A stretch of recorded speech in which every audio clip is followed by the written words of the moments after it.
अस्सलाम वालेकुम जी। हाफिज़ मोहम्मद इमरान ज़ोर का जोड़ में आपको खुश आमदीद कहता है। आईसीसी का वफ़द पाकिस्तान पहुंचा हुआ है। नेशनल क्रिकेट स्टेडियम में नेशनल स्टेडियम कराची में जायज़ा लिया जा रहा है कि क्या वाकई इंतज़ामात कैसे हैं, और इसके बाद फिर लाहौर भी आना है इस वफ़द ने और यहाँ पर भी इंतज़ामात का जायज़ा लिया जाएगा। देखना ये है कि इसका नतीजा क्या निकलता है, और फिर जब हतमी मराहिल की तरफ बढ़ती हैं चीज़ें, उस वक्त क्या बातचीत होती है। बहरहाल पाकिस्तान क्रिकेट बोर्ड ने काकुल के कैंप के लिए जो फ़िज़िकल फ़िटनेस के लिए है खिलाड़ियों का ऐलान भी किया है, फिर सिलेक्शन कमेटी का भी ऐलान हुआ है। ये एक ऐसी सिलेक्शन कमेटी है जिसका कोई सरबराह नहीं है, ये एलानिया नहीं है या गैर एलानिया कोई है, ये भी बड़ी एक इसमें दिलचस्पी ज़रूर है। फिर गैर मुल्की कोचिंग स्टाफ की तलाश भी जारी है। बहुत सारी ऐसी चीज़ें हैं, बिलखुसूस ये क्रिकेट के हलकों में ख़बरें ये भी सुनने को मिल रही हैं, शायद पाकिस्तान क्रिकेट टीम में एक बार फिर क़यादत की तब्दीली हो सकती है। ये बहुत सारी चीज़ें हैं जिन पर हम गुफ्तगू कर रहे हैं। आज हमारे साथ मौजूद हैं पाकिस्तान क्रिकेट बोर्ड के साबिक़ चीफ सेलेक्टर, टेस्ट क्रिकेटर जनाब मोहम्मद वसीम साहब। वसीम साहब अस्सलाम वालेकुम। वालेकुम अस्सलाम। बहुत शुक्रिया आपका तशरीफ़ आवरी का। Thank you. PSL अभी हाल ही में ख़त्म हुआ है, हमने T20 वर्ल्ड कप खेलना है, तो आप समझते हैं कि पाकिस्तान टीम की तैयारियां दुरुस्त समत में? देखिए PSL तो अच्छा माशाल्लाह गया है। अगर आप ओवरऑल देखते हैं, अच्छे मैचेस आपको देखने को मिले, अच्छे परफॉर्मेंसेस प्लेयर्स की आपको देखने को मिली। अब एक दो एरियाज़ तो हैं जहाँ पे हमें थोड़ा सा इशू नज़र आ रहा है पाकिस्तान टीम का, कि ऑब्वियसली मिडल ऑर्डर का एक इशू चल रहा है, साथ में स्पिन बॉलिंग का भी। तो आई थिंक जो इसके अराउंड चीज़ें हैं ना, ज़्यादा फोकस एट द मोमेंट उसके ऊपर है कि अभी आपकी सिलेक्शन कमेटी शायद आज बनी है या वो कल बनी है, उसके अलावा भी कोचेज़ आपके उधर नहीं है। तो आई थिंक जो मेजर काम है उस तरफ फोकस शायद इस टाइम पे अभी थोड़ा कम है। अभी तो हम ज़रा कोचेज़ ढूंढ रहे हैं, सिलेक्टर ढूंढ रहे हैं, तो इस तरफ ज़्यादा फोकस हमें नज़र आ रहा है। तो आई थिंक जितना जल्दी हो सके टीम को अनसर्टेनिटी सी जो है ना, अभी देखिए आपने इंट्रो में 3 बातें की और तीनों में आपने क्वेश्चन मार्क की, मतलब उसके एंड पे डलते हैं जी, कोच कौन होगा, कैप्टन कौन होगा, चैंपियन ट्रॉफी की चले आपने बात वो की है। तो आई थिंक जितना जल्दी हो सके जो जितनी भी गैर यकीनी चीज़ें इनको हटा के जल्दी से आपने अनाउंस करे भी कि जो आपके कोचेज़ होने हैं, जो कैप्टन होना है, उसको अनाउंस किया जाए। इस किस्म की सूरत हाल में जबकि चंद हफ्ते आप दूर हैं वर्ल्ड चैम्पियनशिप से, आपको लगता है कि खिलाड़ी या जो बाहर से कोचिंग स्टाफ आएगा या जो भी आता है, इवन सिलेक्शन कमेटी भी, ये सारे हम आंगी इनमें आ सकती है इतने मुख्तसर वक्त में? देखिए इमरान, सबसे पहले तो क्वेश्चन आता है कि हमें ज़रूरत क्यों है कैप्टन चेंज करने की या हमें कोच लाने की। आपसे भी मैंने सुना है हर तरफ ये चीज़ें गर्दिश कर रही हैं, लेकिन बात फिर वही कि इतनी जल्दी आपने डिसीजन एक लिया, उसके बाद अब दोबारा वो आ गया है, उसको चेंज होने जा रहा है। अगर हम कोचिंग स्टाफ की बात करते हैं तो हमने ज़िद पकड़ी हुई है फ़ॉरेन कोचेज़ वाली, और फ़ॉरेन कोचेज़ भी या तो हो ना कि अभी जो पिछले दिन एक नाम चल रहा था वो साबिक जो ऑस्ट्रेलियन प्लेयर थे, शेन वॉटसन का, तो उनका कहाँ पे मैंने कोचिंग की हुई थी, कहाँ उनका एक्सपीरियंस था, क्या उनकी क्वालिफिकेशन थी। आप एक नेशनल टीम का कोच जब बना रहे हैं, देखिए कोई बहुत बड़ा कोई हाई प्रोफाइल कोच की आय समझ भी आती जी कि आपने बहुत उसकी परफॉर्मेंसेस हैं, किसी मुल्क के लिए उसने कोचिंग की हुई है, किसी स्टेट के लिए बहुत ज़्यादा कोचिंग की हुई है। Just for the sake of जी हमने सिर्फ फॉरनर रखना है यहाँ पे, I think that's not the right. आपका एक जो सोच है उसको बदलना होगा, ठीक है ना, कि हमारे मतलब पाकिस्तान के अंदर भी कोचेज़ मौजूद हैं। या तो मैं फिर कहूँगा ना कि आप चीज़ों को वो करते हैं, कंपैरिजन करते हैं जी कि हाँ हमारे पास ये लोकल ऑप्शन हैं, ये हमारे पास फॉरेन ऑप्शन हैं, हाँ इसमें बेहतर ऑप्शन कौन सा है। हाँ, सिर्फ ये कह देना जी कि ये जो फॉरेन कोच है ना ये आगे दोनों को आमने सामने बिठाकर प्रेजेंटेशन क्यों नहीं ली जाती? देखिए प्रेजेंटेशन लेंगे तो आप मतलब शेन वॉटसन की प्रेजेंटेशन लेंगे तो वो क्या बताएगा आपको। प्रेजेंटेशन में क्या होता है, जब आप किसी का इंटरव्यू लेंगे पहला सवाल आप क्या करेंगे, सर जी आपका क्या है, आपका एक्सपीरियंस क्या है, आपकी क्वालिफिकेशन क्या है, आपका विजन क्या है। ये तीनों चीज़ें आप कैसे पूछेंगे। वो कहेगा जी बस शुरू कर रहा हूँ, आपसे ही शुरू करूँगा, इधर से ही नेशनल टीम की कोचिंग शुरू करूँगा। तो इसको थोड़ा सा हमें इस सोच को बदलना होगा कि चाहे आपने फॉरनर रखना है, चाहे आपने लोकल रखना है, आपका कोई भी जॉब आप रखेंगे, कोई भी आप गाड़ी का ड्राइवर रखेंगे तो उसको गाड़ी चलानी आती होगी तो आप रखेंगे ना, ठीक है। तो हमारी ये सोच कि हम लोकल भी हम कर लेते हैं। ये सोच क्यों है? I don't know. देखिए इसमें एक तो लोकल भी आपने ऐसे रखे हैं। अभी रिसेंटली जो कोचिंग स्टाफ आपका बना था उसका क्या एक्सपीरियंस था, मतलब बता देंगे आप उसमें क्या था। किसी ने क्लब लेवल पे कोचिंग नहीं की हुई है तो आप समझ रहे को नेशनल टीम का वो कोच बन जाएगा। तो ये सोच को हमें निकलना होगा, हमें नामों से हटना होगा, हमें काम के पीछे जाना होगा। काम के साथ कोई नाम भी है बड़ा, या उस फील्ड का जो बड़ा नाम है हमें उसकी तरफ जाना। ये नहीं कि कोई बड़ा क्रिकेटर है तो हमने उसको रखना ही रखना है, जिसको अकोमोडेट हमने करना ही करना है। क्योंकि जो मुझे लग रहा है पिछले 1-2 सालों से जो मैं देख रहा हूँ कि बड़े नामों के पीछे छुपने की कोशिश की जाती है। कि बड़े नाम आगे कर देते हैं जी, उनके पीछे हम छुप जाएंगे, नहीं छुप सकते आप। परफॉर्मेंस ही आपको बचाएगी या आपको छुपाएगी, परफॉर्मेंस नहीं होगी बाउंड्री आपको बेनकाब कर देगी। बिल्कुल ऐसे ही ना, परफॉर्मेंस आपके सामने आएगी।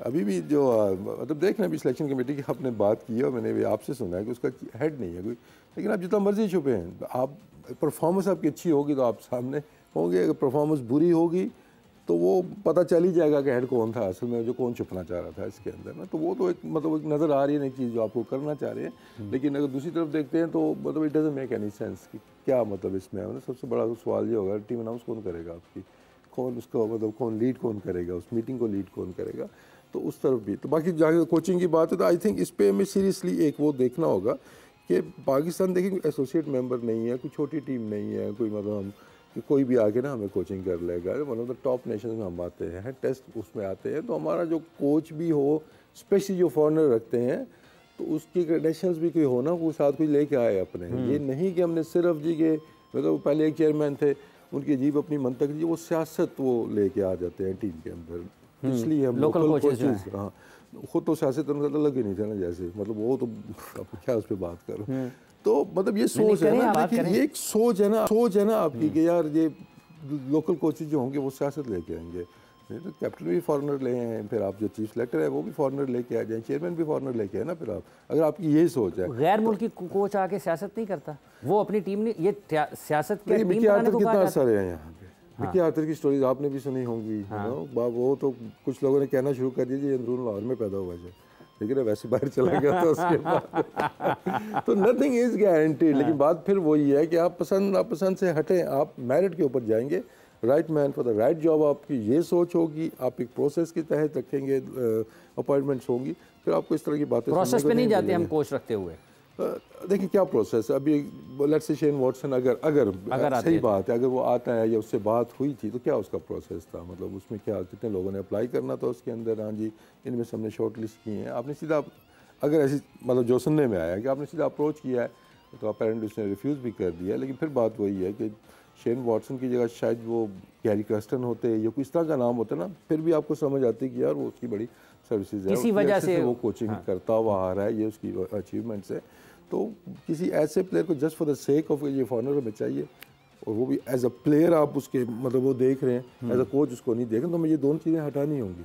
हम लोकल्स में भी ये चीज़ें कई दफ़ा मिस कर देते हैं कि बड़ा नाम है, ये बड़ा अच्छा कोच होगा, मतलब बड़ा प्लेयर है तो बड़ा कोच भी होगा, है ना। Coaching is a complete different job, तो आपको वो चीज़ें थोड़ी सी हटानी होगी। तो आई होप कि आगे चल के इस पर अच्छा ये जो ठीक है, ये जो सिलेक्शन कमेटी बनी है बगैर सरबराह के, एक ज़माना ऐसा था जब आप सिलेक्शन कमेटी के सरबराह थे, उस वक्त कहा जाता था कि एक रुकनी ही सिलेक्शन कमेटी है, वसीम साहब अकेले ही सब कुछ करते हैं। आज वैसे आपके साथ लैपटॉप नहीं है आपका जगह बनी हुई थी, मैं सोच रहा था पहले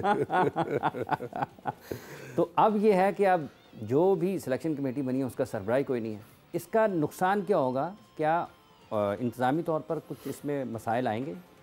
देखिए सबसे पहले तो देखते हैं इसमें कि इसमें फ़ायदा क्या होगा या क्या इसमें सोच क्या है, वो अभी तक मुझे तो बयान उतनी समझ नहीं आ रही है। शायद एक दो दिन सोचेंगे डिफरेंट एंगल से तो कुछ वो समझ आएगी आपको चीज़ें। लेकिन अभी जो उसका पहला यही होगा ना कि लीड कौन करेगा इसको, मतलब टीम अनाउंस कौन करेगा, बारी बारी करेंगे, पहले एक टीम अनाउंस करेगा, फिर अगली टीम होगी, वो कभी मैं अनाउंस करूँगा, ठीक है ना। बाकी ये मे भी ये वोटिंग की तरफ जा रहे हैं कि जी अगर 7 बंदे हैं तो वो वोटिंग होगी उसके अंदर। ये तो और ज़्यादा गड़बड़ वाला मसले आएंगे, फिर मसले आएंगे ना इस पे ऊपर ना। कुछ इस तरह की स्टेटमेंट सुनी हुई थी मैंने कि मेजॉरिटी फैसला करेगी, तो इट मीन्स कि आप वो वोटिंग की तरफ जा रहे हैं। फिर आपने कैप्टन और कोच को भी साथ रखा हुआ है और प्लस इसका हेड कोई नहीं है, तो आई थिंक ये काफ़ी खिचड़ी सी बनी हुई है। तो आई होप कि अभी अनाउंसमेंट तो इसकी हो गई है, तो थोड़ी सी एक्सप्लेनेशन इस पर आएगी कि हाउ एग्जैक्टली इसको ना वर्क, क्या सबके एक जैसे इख्तियारात हैं, मतलब वो फिर या सारों के पास होंगे या फिर किसी के पास नहीं होंगे, दो ही सूरतें हो सकती हैं। ये भी हो सकता है कि किसी के पास ना हो बिल्कुल हो सकता है, क्यों नहीं हो सकता ऐसे। तो आई थिंक मुझे जो लग रहा है कि थोड़ा सा मतलब आगे आने से गुरेज किया जा रहा है जी कि ब्लेम आए तो सारों के ऊपर आए, नहीं है। मतलब अगर वहाब हैं, वो पहले हैं, अभी भी वो चला रहे हैं, तो मोस्ट लाइकली उन्होंने ही चीज़ें चलानी है, तो you should come in front, lead करे भाई, ठीक है, I am the chief selector, मैंने ही चीज़ों को आगे चलाना है। लेकिन इस तरह से अंदर भी रहना, वो तो क्या होता था, वो छुपते नहीं, साफ छुपते भी नहीं, सामने आते भी नहीं, तो वो फिर इसमें आप ज़्यादा आप फंसेंगे। तो आई थिंक ठीक है, अब काम करें अच्छे तरीके से, अल्लाह आपको इज्जत भी देगा, आगे मैचेस। कामरान अकमल कंसल्टेंट थे, लेकिन सिलेक्शन कमेटी का जब ऐलान हुआ तो वो साथ नहीं है, ये आपको लगता है? यार मैं रात को देख रहा था, वो बैठे हुए थे एक मैच के ऊपर ना, तो मुझे यही लगा, मैंने कहा ये तो बारो बार ही हो गया बेचारा। तो अभी तो पहली टीम अनाउंसमेंट आई थी उनकी जिसके अंदर उन्होंने करना था, तो उससे पहले ही वो उससे हो गया। पर आई एम श्योर कि कामरान को किसी न किसी और रोल के अंदर शायद, मतलब उनकी बॉडी लैंग्वेज से यही लग रहा था कि इट्स सॉर्टेड, मतलब कहीं ना कहीं वो आ जाएंगे, आपको नज़र आ जाएंगे। तो लेकिन आपका ये मानना है कि ये होना चाहिए, चीफ के बगैर सिलेक्शन कमेटी के लिए मुश्किलात हो सकती है? देखिए इसमें बिल्कुल बहुत ज़्यादा मुश्किलात हो सकती हैं। आपका हो सकता है कप्तानी ना आपसे संभाला जाए, मतलब ठीक है आप कहते हैं जी कि कैप्टन ने टीम खिलानी है हर चीज़, लेकिन कैप्टन हर जगह हर वक्त मौजूद नहीं हो सकता है। मोस्टली वो टूर पे होते हैं, मैचेस उनके चल रहे होते हैं, डोमेस्टिक उनको नहीं पता होता। तो इसमें आई थिंक प्रॉब्लम्स आ सकते हैं जी कि मतलब कुछ दो बंदे अड़ गए जी कि नहीं हमने तो ये प्लेयर खिलाना ही खिलाना है, या तीन आपके सिलेक्टर अड़ गए जी नहीं ये प्लेयर होना चाहिए, कैप्टन कहता मुझे चाहिए नहीं, मैं नहीं रखूँगा इसको। तो ये प्रॉब्लम्स बहुत ज़्यादा आ सकते हैं। तो एक बंदा नॉर्मली क्या होता है कि चीफ सिलेक्टर ब्रिज होता है सिलेक्शन कमेटी का और कोचिंग स्टाफ, कप्तान, कोच के साथ, कैप्टन का ना। So that how it works, और इसमें ऊंच नीच होती रहती है। लेकिन अब ऊंच नीच अगर होगी तो इसमें कौन इन्वॉल्व होगा, दैट्स गोना बी इंटरेस्टिंग कि इसको फिर कैसे वो हल करेंगे। इमाद वसीम और मोहम्मद आमिर की वापसी हुई है, रिटायरमेंट वापस हुई है। काकुल के लिए जो कैंप अनाउंस किया है उसमें भी उन दोनों के नाम हैं। तो आप समझते हैं कि एक बेहतर फ़ैसला है क्या? इसको हम इस तरह से लें कि खिलाड़ियों की कमी है, मुतबादल नहीं है, या फिर वाकई उनको खेलना चाहिए था? नहीं, मैं सोच रहा था वहाँ भी मतलब ज़्यादा अरसा उनको नहीं हुआ है, तो शायद वो भी वापस आ ही जाएँ खुद भी। अच्छा वो लेके रिटायरमेंट बाद। देखिए सिस्टम पे तो क्वेश्चन मार्क जो होते हैं। देखिए मेरे से भी आपने बहुत सवाल उस टाइम पे भी किए थे रिटायरमेंट के हवाले से प्लेयर्स की। एक तो उसको ऑलवेज आपको रिस्पेक्ट करनी चाहिए कि एक पर्सनल डिसीजन है आपका, और कोई बंदा एकदम से वो नहीं करता, वो बड़ी सोच समझ के ये फैसले करता है, और इन केसेस में तो बहुत कैलकुलेशंस करके रिटायरमेंट आप लेते हैं। तो उसके बाद सिस्टम के ऊपर क्वेश्चन आएगा जब आप किसको घर से बुला के खिलाएंगे जी कि आ जाइए हमें आपकी ज़रूरत है। आपने पूरे अपने सिस्टम के ऊपर अपने ऊपर आपने किया, और फिर आपने क्वेश्चन मार्क डाला है अपनी डोमेस्टिक क्रिकेट के ऊपर कि जो प्लेयर्स खेल रहे हैं 2-2 साल से जान मार रहे हैं, या टीम के अंदर है परफॉर्मेंसेस दे रहे हैं, तो उनके ऊपर एकदम आ जाएगा। वो कहेगा हम तो अपना टाइम ज़ाया कर रहे हैं भाई, इनको तो प्लेयर डोमेस्टिक के नहीं चाहिए, इनको तो चाहिए वो घर से प्लेयर बुला ले। लेकिन अगेन शायद ये टाइम नहीं है इस तरह की बातें करने का कि अभी वर्ल्ड कप आपका सर के आने वाला है।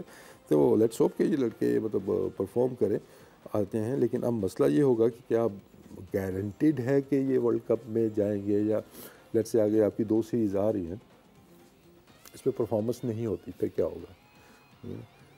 आमिर परफॉर्मेंस अगर नहीं कर पाते वो क्या होगा? हो सकता है ना हो सकता है हो, दोनों चीज़ें। लेकिन गारंटीड है कि वो वर्ल्ड कप खेलेंगे। सेम वे इमाद अगर परफॉर्म नहीं करते तो गारंटीड है वर्ल्ड कप खेलेंगे, और गारंटीड के बगैर ये नहीं आने वाले हैं प्लेयर्स, नोइंग देम जिस तरह के इनकी वो सोच है। तो आई थिंक थोड़ा सा ये भी मुझे लगता है कि थोड़ा सा पैनिक बटन दबाया गया है कि एकदम से कुछ ऐसा करें। मैजिक एक जल्दी किसी भी चीज़ से नहीं हो सकता, ठीक है ना, कि एकदम से हम ये करेंगे ना तो एकदम से हमारी सारी चीज़ें कवर हो जाएंगी। तो थोड़ा सा जो प्रोसेस है उसको फॉलो किया जाता तो ज़्यादा बेहतर होता। लेकिन अगेन इनकी पर्सनल चॉइसेस थी प्लेयर्स की, उन्होंने खुद रिटायरमेंट ली है और खुद ही वो वापस आ गए हैं। तो अब एलसी के क्या होता है, लेकिन आई थिंक जिनकी प्रायोरिटी पाकिस्तान पहले नहीं है उसके ऊपर आई थिंक कॉम्प्रोमाइज़ नहीं होना चाहिए। आपको लगता है कि प्रायोरिटी नहीं थी पहले पाकिस्तान